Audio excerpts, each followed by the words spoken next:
Matric পৰীক্ষাৰ্থীসকলৰ বাবে আহি পৰিছে এটা গুড নিউজ আৰু এই গুড নিউজটো আহিছে জিবিডিৰ ফালৰ পৰা HSLC 2026ত 100% প্ৰশ্ন কমন পেলাবলৈ নতুন ৰাষ্ট্ৰীয় শিক্ষা নীতিৰ আধাৰত জিবিডিয়ে প্ৰকাশ কৰিছে জিবিডি গাইডছ বুক।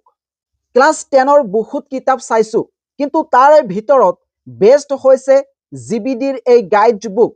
কিয় এই কিতাপখন বেষ্ট, এই ভিডিঅ' জৰিয়তে তোমালোকে বিতংকৈ জানিব পাৰিবা।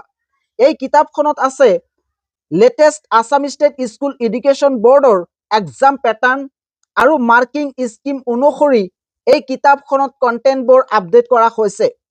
এই কিতাপখনত পাবা flow' chart, theory, textual questions, additional questions, MCQ, competency based questions, বিভিন্ন ধৰণৰ প্ৰশ্ন এই কিতাপত পাবা। HSLC 2026ত কনচেপ্ট বেছ প্ৰশ্ন আৰু লাৰ্ণিং আউটকামৰ ওপৰত বিভিন্ন ধৰণৰ প্ৰশ্ন আহিব পাৰে। আৰু ইয়াতে তোমালোকক আছাম ষ্টেট স্কুল এডুকেশ্যন বৰ্ডে প্ৰকাশ কৰা নটিফিকেশ্যন দেখুৱাব বিচাৰিছোঁ। এই নটিফিকেশ্যন মতে HSLC 2026ত কিছুমান প্ৰশ্ন কিতাপৰ বাহিৰৰ পৰা আহিব পাৰে আৰু সেইবোৰ প্ৰশ্ন কিন্তু এই জিবিডিৰ গাইড বুকত পাবা।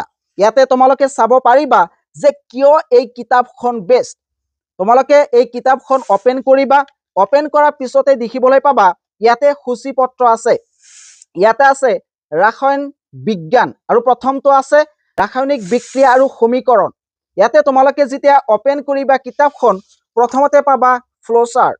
এই ইউনিটৰ গোটেইখিনি ইম্পৰ্টেণ্ট কথা এই এটা মাত্ৰ ফ্ল' চাৰ্টত অন্তৰ্ভুক্ত কৰিছে। যেহেতু HSLC 2026ত কনচেপ্ট বেছ প্ৰশ্ন হ'ব, গতিকে এইখিনি তোমালোকে যদি পঢ়িব পাৰা তেতিয়াহ'লে এই চেপ্টাৰৰ গোটেইখিনি কনচেপ্ট ক্লিয়াৰ হ'ব। অৰ্থাৎ ৰাসায়নিক বিক্ৰিয়াৰ গোটেইখিনি কনচেপ্ট তোমালোকে মাত্ৰ এই ফ্ল' চাৰ্ট পঢ়িলেই কমপ্লিট কৰিব পাৰিবা। আৰু ইফালে তোমালোকে যাবা, ইয়াতে চাব পাৰিবা ৰাসায়নিক বিক্ৰিয়া আৰু সমীকৰণ এই ইউনিটৰ গোটেইখিনি ইম্পৰ্টেণ্ট কথা ইয়াতে পইণ্ট হিচাপে লিখিছে। কিতাপৰ গোটেইখিনি বস্তু কিন্তু পৰীক্ষাত নাহে। কিতাপৰ কিছুমান ইম্পৰ্টেণ্ট পইণ্ট পৰীক্ষাত বাৰে বাৰে আহি থাকে আৰু সেইবোৰ পইণ্ট ইয়াতে কিন্তু অন্তৰ্ভুক্ত কৰিছে। যেহেতু পৰীক্ষা একেবাৰে ওচৰ চাপিছে, এতিয়া তোমালোকে সম্পূৰ্ণ কিতাপ পঢ়ি শেষ কৰিব নোৱাৰিবা।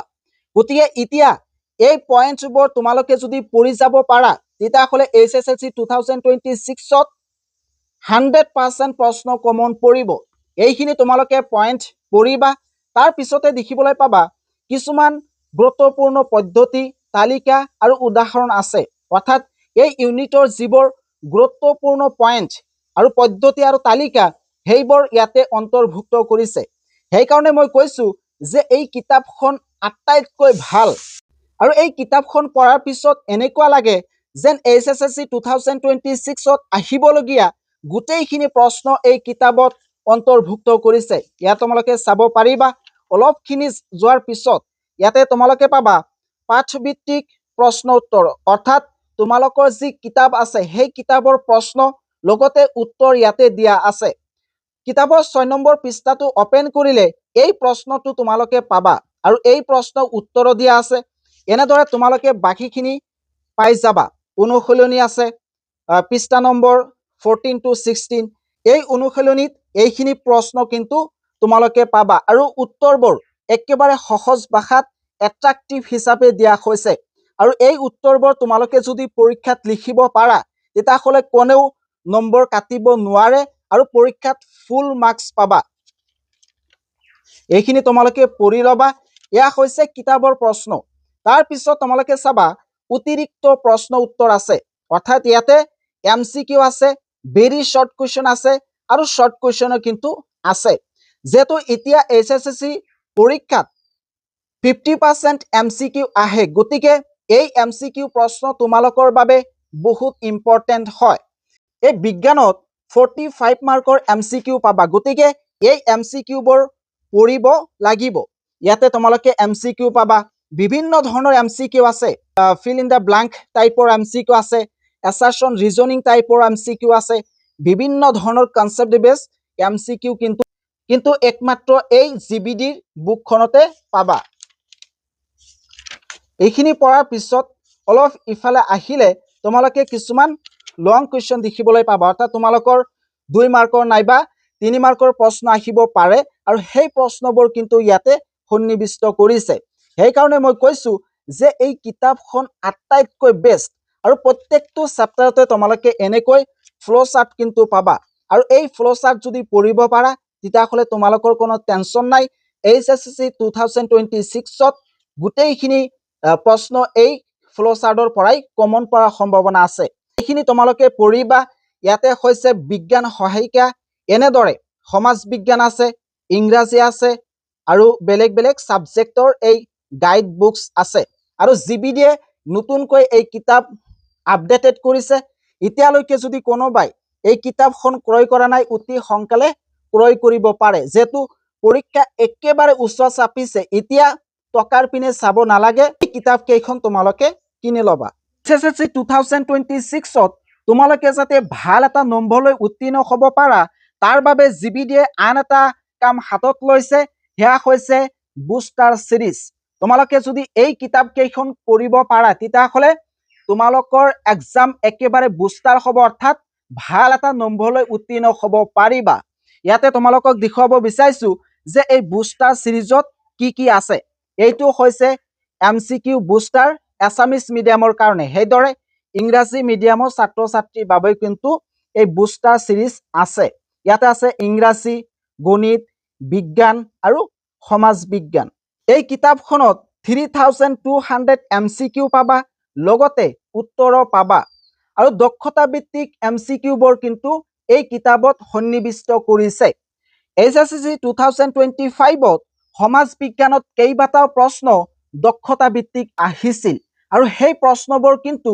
এই কিতাপত সন্নিবিষ্ট কৰিছে ইয়াতে তোমালোকে চাব পাৰিবা ইয়াতে প্ৰথমতে তোমালোকে সূচীপত্ৰ পাবা তাৰ পিছতেই ইংৰাজীৰ যি প্ৰশ্ন আছে MCQ প্ৰশ্ন সেই প্ৰশ্নবোৰ ইয়াতে পাই যাবা ইয়াতে কিন্তু বিভিন্ন ধৰণৰ প্ৰশ্ন আছে যিবোৰ প্ৰশ্ন HSC 2026ত সুধিব পাৰে যিবোৰ প্ৰশ্ন বাৰে বাৰে পৰীক্ষাত আহি থাকে যিবোৰ পইণ্ট বহুত ইম্পৰ্টেন্ট সেইবোৰ পইণ্টৰ ওপৰত বেছ কৰি বিভিন্ন ধৰণৰ MCQ বোৰ কিন্তু এই কিতাপখনত সন্নিবিষ্ট কৰিছে এইদৰে তোমালোকে চাব পাৰিবা নেলসন মেণ্ডেলা এইখিনি আছে গোটেইখিনি আছে এই কিতাপখনত ইংৰাজী গণিত বিজ্ঞান আৰু সমাজ বিজ্ঞান পাবা ইয়াতে অকল MCQ আছে আৰু এটা হৈছে প্ৰিভিয়াছ ইয়াৰৰ প্ৰশ্ন কাকত লগতে সলভ কৰা এক্সাম বুষ্টাৰ ইয়াতে 1100 প্ৰিভিয়াছ ইয়াৰৰ প্ৰশ্ন পাবা লগতে উত্তৰ পাবা ইয়াৰ কাৰণে টেনচন কৰিব নালাগে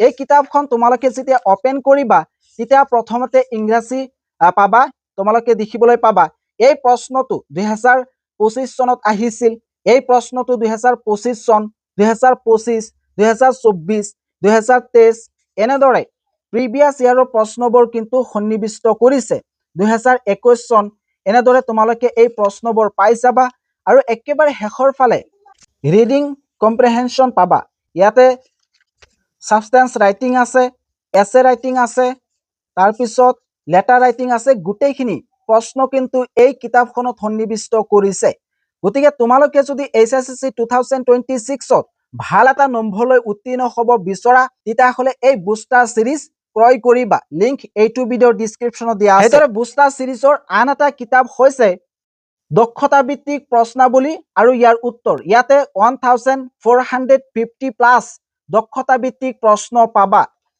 যেহেতু HSC 2026ত এতিয়া কিছুমান প্ৰশ্ন দক্ষতা ভিত্তিক থাকে গতিকে এই কিতাপখন তোমালোকৰ বাবে বহুত ইম্পৰ্টেন্ট প্ৰথমতে পাবা ইংৰাজী আৰু ইংৰাজী যিবোৰ দক্ষতা ভিত্তিক প্ৰশ্ন আছে সেই প্ৰশ্ন কিন্তু ইয়াতে সন্নিবিষ্ট কৰিছে ইয়াতে তোমালোকে চাব পাৰিবা ইয়াতে যিবোৰ প্ৰশ্ন আছে গোটেই কেইটা প্ৰশ্ন কিন্তু দক্ষতা ভিত্তিক গতিকে সঁচাকৈ তোমালোকে যদি পৰীক্ষাত ভাল এটা নম্বৰ লৈ উত্তীৰ্ণ হ'ব বিচৰা তেতিয়াহ'লে জিবিডিৰ এই এক্সাম বুষ্টাৰ সিৰিজখন ক্ৰয় কৰিব পাৰিবা লগতে এই গাইডেন্স বুক কেইখন ক্ৰয় কৰিব পাৰিবা আৰু এটা কথা ইয়াতে তোমালোকক দেখুৱা নাই দেখুৱাব বিচাৰিছো তোমালোকক এক্সামত এনেকুৱা ধৰণৰ ছবি দিব পাৰে আৰু এই ছবিৰ ওপৰত বিভিন্ন ধৰণৰ প্ৰশ্ন সুধিব পাৰে এনেকুৱা ধৰণৰ কিন্তু বৰ্তমান প্ৰশ্ন আহিব ধৰিছে ধৰি লোৱা আছে প্ৰশ্ন কাকতত এই ছবিখন দি দিলে আৰু এই ছবিখনৰ ওপৰত বিভিন্ন ধৰণৰ প্ৰশ্ন সুধিব পাৰে